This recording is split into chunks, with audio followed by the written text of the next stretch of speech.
2 రోజులుగా మృత్యుతో పోరాడిన Australia cricketer Philip hues తనువు చాలించాడు. మంగళవారం జరిగిన ఓ షెఫీల్డ్ ఫీల్డ్ మ్యాచ్లో అబ్బోట్ బౌన్సర్ దెబ్బకు తీవ్రంగా గాయపడిన హ్యూస్ మరణించినట్లు వైద్యులు ధృవీకరించారు. సిడ్నీలోని సెయింట్ విన్సెంట్ ఆసుపత్రిలో చికిత్స పొందుతున్న హ్యూస్ 2 రోజులుగా కృత్రిమ శ్వాస తీసుకుంటున్నాడు.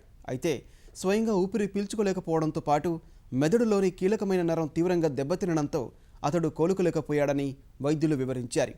ఆస్ట్రేలియా జట్టుకు 26 టెస్టులు, 25 వన్డేలు, ఓ ట్వంటీ ఆడిన హ్యూస్ మొత్తం మీద 2367 పరుగులు సాధించాడు. ఐపీఎల్లో ముంబై ఇండియన్స్ జట్టుకు హ్యూస్ ప్రాతినిధ్యం వహించాడు. మరో 3 రోజుల్లో 26వ పుట్టినరోజు జరుపుకోనున్న హ్యూస్కు 100 ఏళ్లు నిండిపోవడం విషాదం.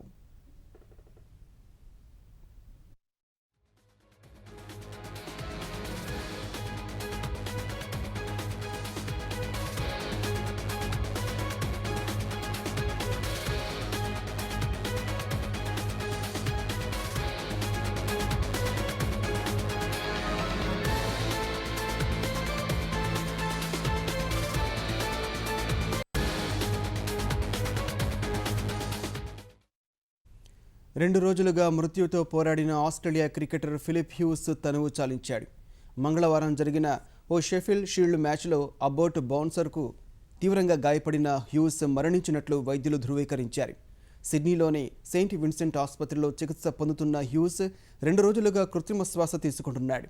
అయితే స్వయంగా ఊపిరి పీల్చుకోలేకపోవడంతో పాటు మెదడులోని కీలకమైన నరం తీవ్రంగా దెబ్బతినడంతో అతడు కోలుకోలేకపోయాడని వైద్యులు వివరించారు. ఆస్ట్రేలియా జట్టుకు 26 టెస్టులు, 25 వన్డేలు, ఓ ట్వంటీ ఆడిన హ్యూస్ మొత్తం మీద 2367 పరుగులు సాధించాడు.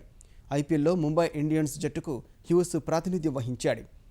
మరో 3 రోజుల్లో 26వ పుట్టినరోజు జరుపుకోనున్న హ్యూస్కు 100 ఏళ్లు నిండిపోవడం విషాదం.